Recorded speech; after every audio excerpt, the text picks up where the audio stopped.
Hi, this is Professor Kenja Sabree, and I am going to do a quick video on allowable code books.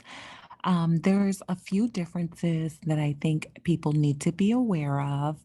I get students all the time asking me which code books can they use, or is it okay to use books that are older? And the true answer is that it depends. One, on the test that you're taking and the books that's on the allowable code list. So I want to quickly go through AHIMA's allowable code book list along with AAPC's allowable materials list. And AHIMA used to have one big list. However, they are now breaking it down by exam. So you always want to check the list first. And no, the only you shouldn't use older code books, or code books, allow me to say, within 1 year old or greater, older than a year old. That is not allowed. However, in the past, you were able to use the current year's code books. So even though 2022 books were purchased already or were published already, excuse me, you are allowed to still use 2021 until April 30th of the following year. And again, I'm speaking specifically about AHIMA's rules. So that's perfectly fine. I would encourage that, but you wouldn't be able to use 2020, 2019. All your books must be the same year.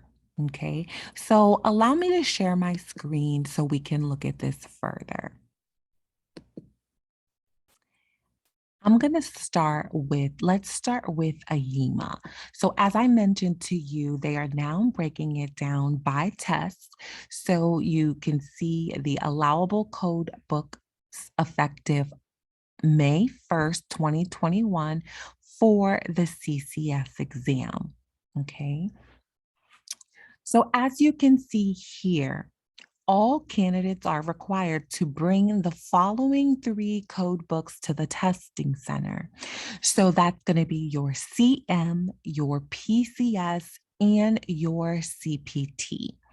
CPT must be the one published by the American Medical Association. Okay. Please know I've had questions about the HCPCS books.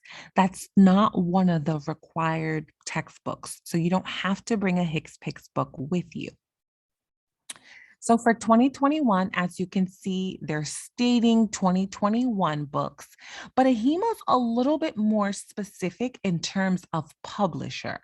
So you can bring any of the AHIMA published CM or PCS books. However, you may also use the book published by AMA, that's CM or PCS. You could also use the Elsevier published CM and PCS, specifically the CM for hospitals. And then if you use the book published by Optum 360, you can use the ICD-10 CM expert for hospital with guidelines, right? And then the 2021 expert by Optum. So what I wanted to point out was the fact that for the CCS exam, you may not use AAPC published textbooks. Okay, so that's something that you need to make note of. Okay, now let's look at the Cca exam requirements. So this was effective July 1st, 2020. Okay. So as of July 1st, 2020, again, I encourage everybody to look at the current year. Let me double check because I don't like the fact that this says 2020. Let's go to the AHIMA website really quick. And then at least I can show you where the allowable book list is if you are not familiar. So we're specifically looking at CCA because we already reviewed CCS, mandatory code books. Okay, here's the 2021. So forgive me because I had the wrong one pulled up. So the CCA 2021, this was effective May 1st, 2021. Again, the three required code books, 2021 CM, PCS, and CPT. So if you notice on this book list for the CCA exam, you may use AAPC's ICD-10 CM expert along with AAPC's ICD-10 PCS expert. So you have a little bit more options for publisher materials or based on publisher materials if you're taking the CCA exam. Okay, so in addition to AAPC, you may also use the coding books published by Decision Health. Okay, but again, remember that the only CPT book you can use is the one published by AMA. So I never want anybody to get turned away from the testing center because you do. I mean, if you don't have the correct books, they do turn you away and you forfeit your exam fees. That's why the Qualified is now offering to loan textbooks or textbooks rental for those exclusively right now in the Tampa Bay area. So we are doing pickup for Riverview, Brandon, Tampa, St. Pete, Clearwater, as well as Sarasota. Okay, so let's look at AAPC.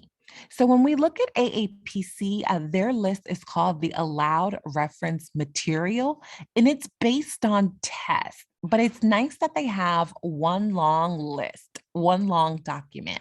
So what you have to be careful is so everybody knows it's been spreading like wildfire that the CPC is changing in 2022. We'll have another video about that. It's going to change to 100 questions and be 4 hours long. So this one still says 150 questions. But you also have all of the specialty certifications here. But if you look at the books or references, so let's say, for example, the CPC, right? It's saying that you need books 1, 2, and 3. So when you look at 1, 2, and 3, that's your CPT, your choice of ICD-10 CM. So it doesn't matter which publisher you use. But for the AAPC exams, you may need the HCPCS level 2, unlike AHIMA. Okay, so your choice of HCPCS level 2. So then if you notice, if you are, what did I want to say? Okay, so if you're looking at the certified inpatient coder, so it says you need book number 2. So that's your choice of ICD-10 CM as well as ICD-10 PCS. Okay. So it's a little bit more specific. So if you're doing that CPMA, the auditor, you need your CPT, you need your ICD-10 CM, you need your choice of HCPCS, you need your E&M documentation guidelines, as well as your E&M audit worksheets, okay? So just be careful based on, always review. Don't rely on anybody's word. Always review the allowable book list for the exam that you plan to take. Because again, we never want you to forfeit your exam fees. We want you to be successful. And most importantly, we want you to come prepared. So if you need to borrow any of our books, or allow me to say rent any of our books, please reach out to us. www.the-qualified.com. Again, this is Professor Kendra Sabree. And you could always email us with questions via our website, or you can drop a comment below. We look forward to hearing from you, and we wish all of you happy testing.